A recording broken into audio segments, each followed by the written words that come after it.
Bueno, Facebook ya está ahí.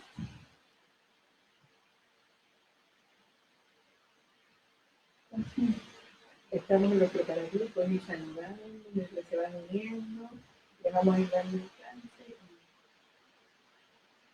Buenas noches a todos, nuestros amigos de Centro Gerencial Meta, todas las personas que decidieron participar y acompañarnos el día de hoy. Estamos transmitiendo desde Instagram en nuestra cuenta Gerencial Meta y también desde Facebook. Saludamos a todos los que se animaron a participar y que van a estar con nosotros durante esta noche. Esta noche es muy especial para nosotros. Tenemos una invitada internacional que nos viene a visitar desde Argentina, nuestra querida María Laura Piñeiro. Ella es una perfecta experiencia viviente sobre el área de ventas consultivas. Es un testimonio de lo que ha sido ya una trayectoria importante trabajando en diferentes empresas, impulsando equipos de ventas en diferentes empresas, ya Así es. Manejando grupos de, ¿cuántas personas? 500. Llegué a manejar grupos de 230, 250 vendedores, sí. Bueno, es un gran reto, la verdad, y es mucho lo que tenemos que aprender sobre tu experiencia.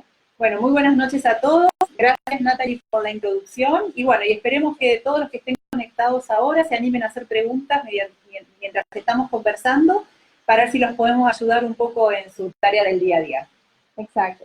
Nosotros los invitamos específicamente porque queremos aprender más sobre lo que es el área de las ventas consultivas en específico. Es un tema que ya de por sí forma parte de lo que has preparado como programa y que nosotros quisiéramos aprender un poquito más para que nuestros compañeros y colegas puedan perfeccionar mejor su capacidad de manejar sus negocios. Ok.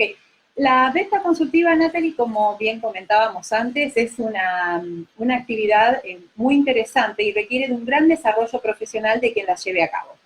Es especialmente preparado para negociaciones importantes de grandes volúmenes y hay que diferenciarlo de lo que se llama la venta de asesoramiento. La venta de asesoramiento, si bien tiene algunos aspectos de la venta consultiva, es en un proceso de venta más corto, en un proceso de venta muchas veces del B2C. Cuando estamos hablando de ventas consultivas, nos estamos preparando para actividades B2B, o sea, empresa con empresa, contratos que llevan tiempo, ventas que llevan tiempo y que son complejas.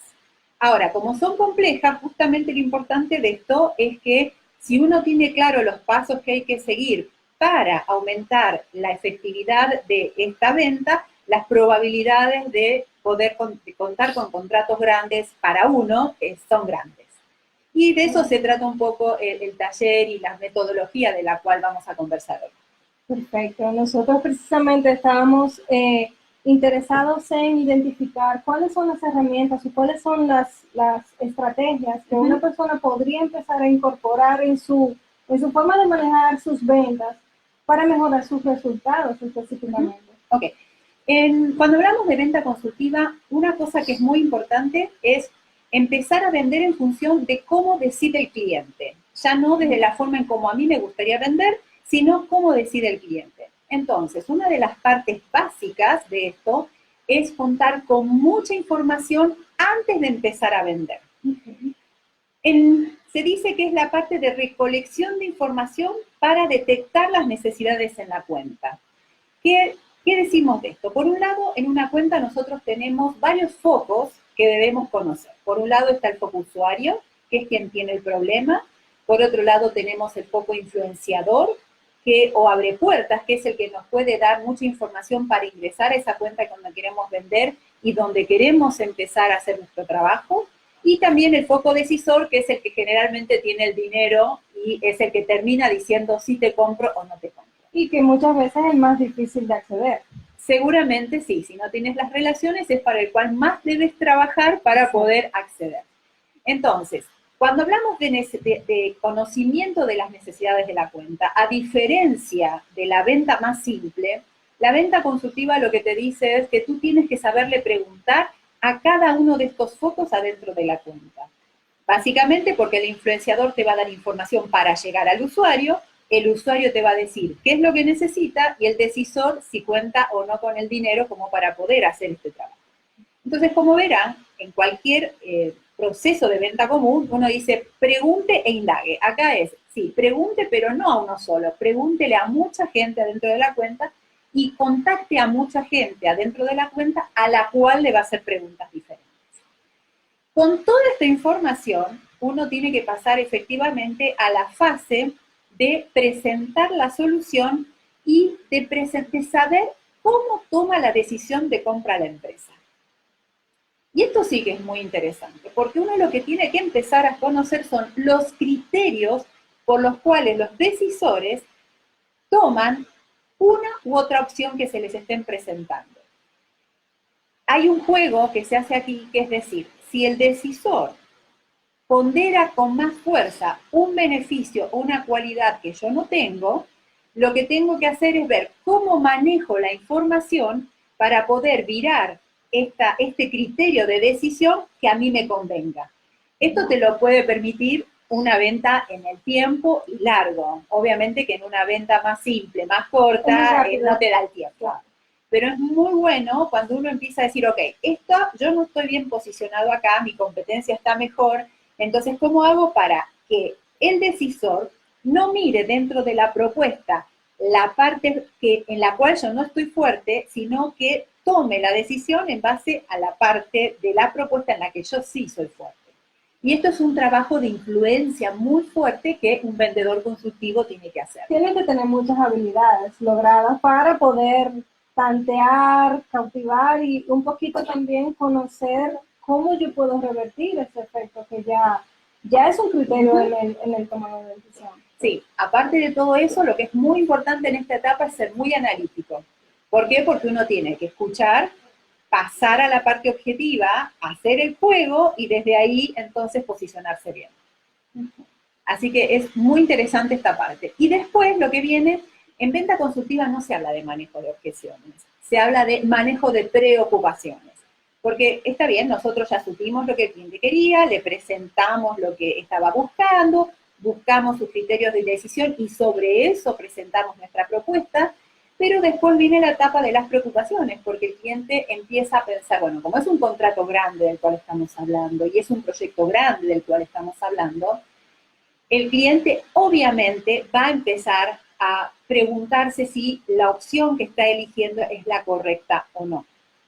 Y de ahí nosotros también tenemos que estar preparados, no solamente para las preocupaciones que expresa, sino también aprender a preguntar para ver cuáles son las preocupaciones que no expresa, exacto, pero que existen y surgen. Exacto, es como que tomar el control para evitar que se descarrile una situación que tú no estás previendo. Exactamente, y por otro lado, porque si tú no haces las preguntas en ese momento y no solucionas las preocupaciones, el cierre nunca va a llegar. Entonces, a mí me gusta mucho cuando trabajamos con los vendedores esto, porque la verdad que la fórmula más fácil es no acepto, o mejor dicho, no quiero saber que va a haber preocupaciones, no quiero saber que el cliente está como retrocediendo en su decisión. Pero si eso no lo hacemos, nunca vamos a tener oportunidad de tener más oportunidad de poder cerrar este contrato o esta venta que estamos realizando. Después después que se define y uno puede salvar todas las preocupaciones, bueno, obviamente viene el cierre, la toma de decisión, las negociaciones que son típicas de esa etapa, y en venta consultiva de lo que se habla mucho y es muy, muy importante es la implementación. O sea, el vendedor consultivo nunca debe estar ajeno a la implementación de aquello que vendió. Básicamente porque esa implementación posterior lo que te va a permitir es sacar más negocios, corregir cuando las cosas no van bien o también poder generar otras oportunidades, no solo con quien estamos hablando, sino también con otras áreas dentro de la empresa en donde si las cosas nos están yendo bien, y acá quiero ser muy enfática, en proyectos lo que nunca nos puede pasar es estar implementando un proyecto y en el medio, cuando nos está yendo bien, no empezar a vender la continuidad. Esperar a que se termine para vender recién ahí la continuidad es una pérdida de oportunidad enorme. Y la venta consultiva de lo que habla justamente es eso. Y si no tenés oportunidad en el proyecto que estás haciendo, los consultores que están trabajando contigo, el equipo que está trabajando contigo, es importante que empiecen a descubrir otras necesidades en otras áreas para que tú te sigas posicionando en esa cuenta y puedas seguir trabajando y generando muchos más negocios en esa cuenta. Es muy frecuente que precisamente la continuidad sea el punto más difícil de mantener para el vendedor cuando se sobreenfoca en sacar continuamente nuevas oportunidades con nuevos clientes. El seguimiento posterior al servicio siempre es como el punto más difícil de mantener. A ver, lo que pasa es que el vendedor consultivo no tiene generalmente un perfil de abrir puertas. Más bien el vendedor consultivo, si uno quiere que le guste la tarea y la haga bien, tiene más bien un perfil de servicio. Obviamente, un servicio con generación de resultados, ¿no? Porque el servicio en sí mismo no es lo que te va a dar, no es lo que te va a dar negocios. Entonces, ¿qué pasa? Cuando tú tienes un vendedor consultivo, es, por un lado, servicio, venta, y es muy analítico. Si el consultivo no maneja bien los números, no es analítico, no puede detectar nuevas oportunidades, la verdad es que no está preparado para esa tarea. Entonces, lo importante, y volviendo a la pregunta que tú me hiciste, es que con su perfil mucho más orientado a profundizar en la cuenta y a rentabilizarla, le sea más fácil generar negocios allí que abrir otras puertas. Pero sí, normalmente se tiene esa tendencia a pensar que el vendedor continuamente tiene que estar atacando nuevos clientes. En venta consultiva no es así. Exacto, y es la impresión más común que se tiene de que, bueno, para yo lograr mis resultados necesito estar constantemente abriendo puertas, abriendo oportunidades, pero no necesariamente tengo o me ocupo de construir las herramientas que me van a ayudar a mantener las puertas que ya tengo. Sí, no, en venta consultiva es uno de los pasos. No es que uno se terminó cuando se cerró. Por eso lo fui tan enfática, ¿no? La idea es, terminé de vender, implemento, me involucro en la implementación, me involucro en las presentaciones de avance que se hagan en las implementaciones, y con eso efectivamente voy a enterarme de cosas que me van a servir crecer en la cuenta. Tenemos algunas preguntas que precisamente nos pueden ayudar a completar nuestra comprensión sobre las competencias que debe tener un vendedor consultivo. Eso nos puede ayudar mucho a identificar todo lo que necesitamos, todo lo que necesitamos para lograr. En la persona, como estrategia. A mí me gustó mucho un esquema de una consultora que la idea era que la persona empezaba como consultor, por así decirlo, y después terminaba vendiendo. Una de las cosas que el vendedor consultivo tiene que manejar es un excelente dominio del producto que vende. Porque los productos consultivos generalmente no son estándares, sino que son desarrollos que uno tiene que realizar para efectivamente poder vender. Entonces, lo primero es conocer muy bien técnicamente de lo que estás hablando. Segundo, una gran capacidad de escucha y empatía. Tercero, resiliencia, mucha resiliencia. Básicamente porque esto es un trabajo de largo plazo, en donde vas a estar un día fantástico y otro día no te va a ir tan bien. Y lo que yo siempre hago mucho énfasis en esto del vendedor consultivo es su capacidad analítica. Porque más allá de hablar muy bien, más allá de pensar estratégicamente, también tiene que poder mirar los números y saber cómo le está yendo. Si efectivamente está avanzando en la cuenta, si no está avanzando en la cuenta, si se estancó, si tiene que buscar un plan de acción alternativo, lo cual obviamente una persona que no analiza eso no lo puede ver. El pensamiento analítico. Oh, tenemos una pregunta del público, perfecto. Entonces nuestra voz en off nos va a solicitar cuentas. Sí, Emmanuel TDL pregunta, ¿cuál es la mejor manera de convencer a un cliente que duda del producto por cualquier razón? Okay. Bueno, Manuel, mira, el tema de la duda no es que exista una fórmula mágica para poder decirle al cliente, comprame lo que yo quiera. Lo más importante es que tú puedas averiguar en la etapa de indagación qué es lo que lo mueve, qué es lo que efectivamente va a hacerle tomar la decisión. Y para eso se hacen 4 tipos de preguntas. Las primeras preguntas son las preguntas confortables, las que tú debes realizar normalmente, que son algunas informaciones de la cuenta en general. Después están las preguntas de necesidad, que es donde uno descubre qué es lo que al cliente le está pasando y por dónde uno puede entrar para venderle el producto que efectivamente quiere ofrecer. Pero hay dos tipos de preguntas que normalmente no se hacen y son tan importantes como las dos primeras. Una es la de profundización, o sea, una vez que descubrí cuál es la necesidad del cliente, no debo automáticamente ofrecer un producto, sino que tengo que seguir investigando si efectivamente esa necesidad que yo descubrí, la satisfecha por mi producto, el cliente la va a comprar. Y para eso necesito mucha más información, no solamente respecto del cliente, de la empresa, sino también respecto de si ese producto le satisface a lo que él, como empleado de esa empresa, está buscando. Como se llama normalmente la agenda oculta que ellos tienen. Y por último, el chequeo. Si yo efectivamente te doy esta solución, tú la encuentras tan importante, por lo cual me vas a comprar, y eso todo se hace en la primera etapa, que es la indagación en venta consultiva.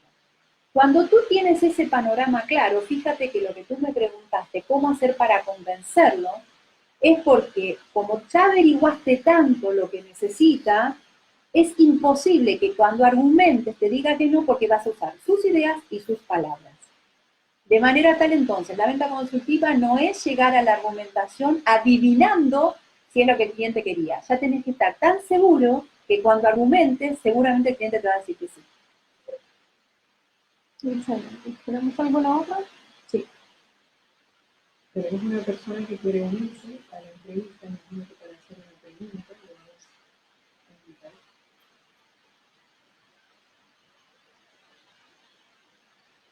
Bueno, tenemos igual otras preguntas que tenemos aquí. ¿Cómo se inicia el proceso de venta? A ver, En el panorama ideal, vamos a decir, en el proceso más... ¿Ya? ¿Salió? ok. ¿Hay una pregunta del público? ¿No? Seguimos. Ok. A ver, el proceso de la venta se inicia, como comenté anteriormente, en una cuenta, investigando la cuenta. A ver, ¿a qué empresa yo le quiero vender? Porque una de las cosas importantes que se sabe hoy de la venta no es que solamente tengo que esperar a que el cliente venga y me ofrezca, sino que es decir, ¿a qué cliente yo le quiero vender y cómo quiero generar esta relación con el cliente? Entonces, hay tres estrategias que se usan para poder empezar a vender en un cliente. Una es la de penetración, ataque y la de relacionamiento.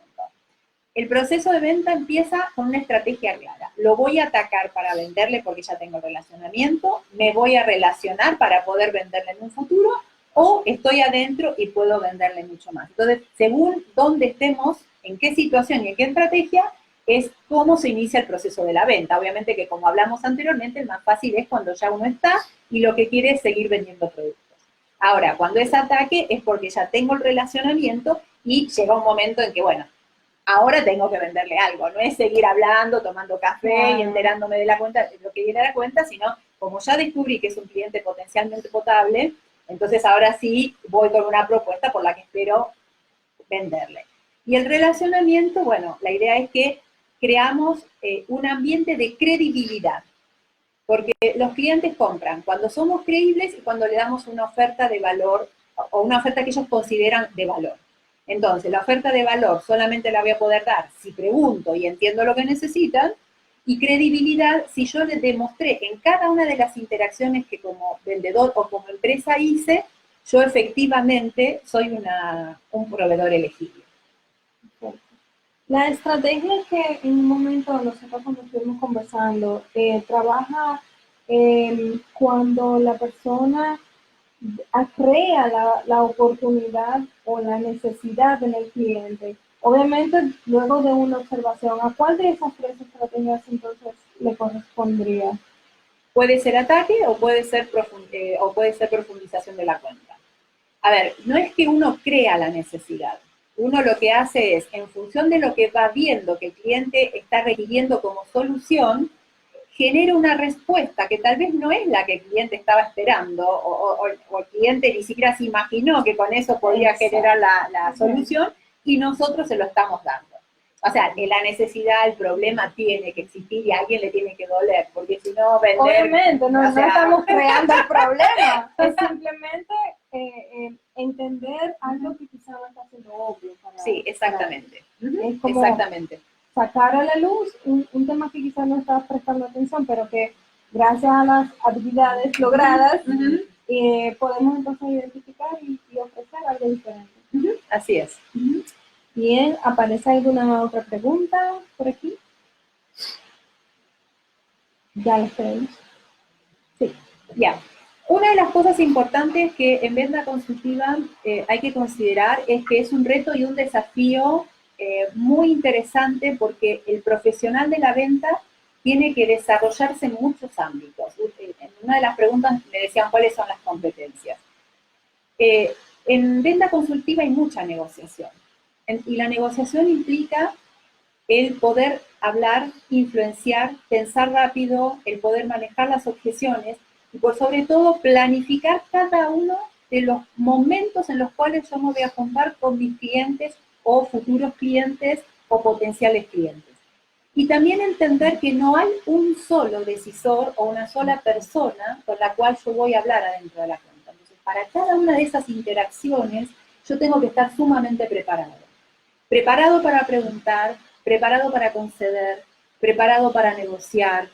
Y cuanto más yo sepa, más me imagine lo que puede pasar, más fácil me va a ser cada una de las interacciones. El otro día estaba escuchando una charla de Guardiola, de Pep Guardiola, que decía, yo me imagino el partido antes de jugarlo, y es increíble cuando uno está en el partido y todo lo que me imaginé está pasando. En las ventas es lo mismo.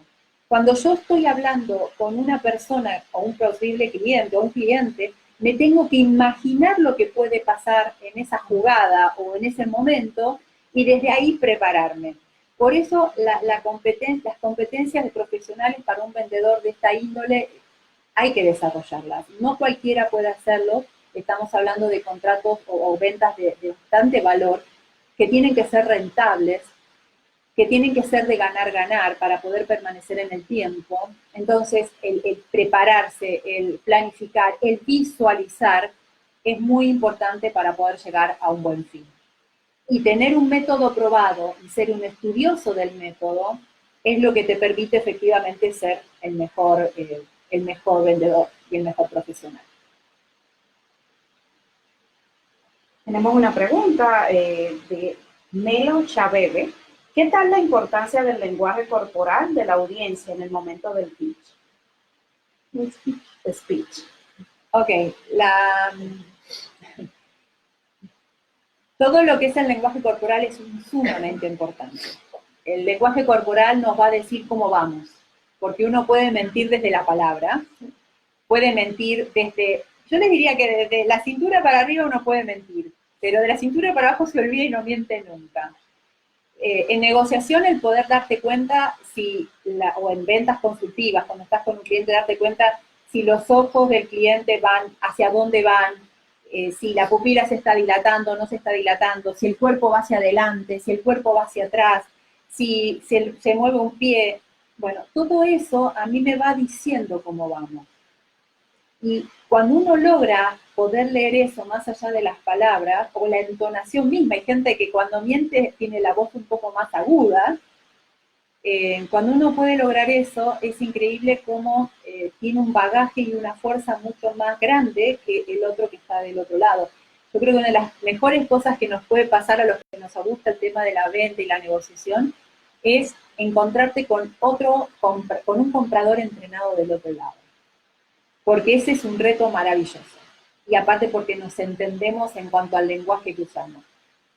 Para la pregunta que me hicieron, si el lenguaje corporal te va indicando cómo vas, te va dando información de si puedes seguir avanzando con lo que estás diciendo o no, si el cliente quiere escuchar o no, una de las cosas típicas, no quiero seguir escuchando, o no me gusta lo que me dijiste, o me vas a comprar si eso significa que no. Y creo que uno de los comportamientos que a uno más le gusta es cuando el cliente logramos que venga para adelante. Cuando el cliente vino para adelante y está interesado, avancen porque efectivamente le dieron en el clavo a lo que él estaba escuchando y esperando, y ahí es el punto en donde se tienen que afianzar para seguir haciendo toda la presentación posterior. Y un poco continuando el mismo tema del lenguaje corporal, ¿qué tal en nosotros, en la persona que está manejando la negociación? No solamente haciendo la lectura, sino también controlando la comunicación que también quiere emitir en la negociación. Uno tiene que aprender cuáles son sus gestos y cuáles son los que usan más recurrentemente. Eh, por ejemplo, las muletillas es algo que uno no se puede dar el lujo de usarlas, más allá que no es lenguaje corporal, pero las muletillas es algo que normalmente uno cuando está inseguro utiliza, y eso no te puede pasar en una negociación, en una acción de venta. También es importante la cara de póker. No sé si acá se entiende lo que Sí, significa, sí, pero es no demostrar lo que uno realmente está pensando. O sea, por ejemplo, hay veces que el cliente te dice algo que vos querés decirle, pero no puede ser que me esté diciendo esto, lo hablamos el otro día. Bueno, pero es nuevamente la sonrisa y estar impávido y decir, ok, me parece una excelente pregunta, vamos a seguir hablando, pero creo que lo más importante es, por un lado, los gestos de no estar nervioso, esta cosa de moverse mucho que distrae, también manejar tu cuerpo para que el otro se mueva al son de lo que tú quieres que haga, ¿no? Porque eso también uno lo puede lograr. O sea, si yo quisiese fíjate que las dos estamos muy parecidas sentadas, ¿no? Sí. Entonces, si yo quiero que tú cambies la posición, yo te invito a cambiar la posición porque quiero que hablemos. Exactamente. Entonces, en la negociación eso es algo que se da mucho y es muy importante poder lograr que con tu gesto vayas logrando que el otro empatice contigo y como que baile al son de lo que tú deseas que efectivamente pase. El no mostrar lo que siento en muchas ocasiones es muy importante. Si te dicen no a una negociación que venías hablando hace mucho y tú estabas súper esperanzado en que se diese hoy, si te desesperas y muestras ese gesto, es lo peor que te puede pasar. En cambio, si tú te mantienes, porque también hay algo, ¿no? Con los años uno se da cuenta que no todas las negociaciones salen como uno desea, que no todos los partidos terminan con el gol que uno desea. Entonces, si uno lo logra manejar desde la mente, tú lo manejas también con el cuerpo. Y podés perder una negociación, pero lo importante es siempre saber que hay una revancha, y esa revancha sí la podés ganar. Y organizarte para tener un siguiente partido. Por supuesto, sí. Siempre de una negociación te tenés que ir o con un sí o con un nuevo partido. No existe otra opción. ¿Tenemos alguna otra pregunta? Sí, tenemos a Liz0492. ¿Cómo es la mejor manera de concluir una reunión si se está tornando violenta o agresiva por parte del cliente? Bueno, depende qué pasó antes, ¿no? Porque hay que ver cuándo influenciamos nosotros para que eso suceda. En general, cuando uno ya ve que la situación está complicada, hay que buscar un cierre rápido. No cierre rápido de la venta, sino un cierre rápido de la situación en la cual uno ya ve que estamos mal. Claro, que no estamos bien. Para llegar a un tema violento tiene que haber existido una tensión. Claro, una tensión, algo que al cliente no le gustó o una insistencia que no quería el cliente tener. Entonces, cuando nos damos cuenta de esto, lo que podemos hacer, y muchas veces, bueno, vamos a ver en función de lo que usted me dijo, cómo podemos reformular la solución que le estamos trayendo y de esa manera nos encontramos nuevamente la semana que viene. ¿Le parece?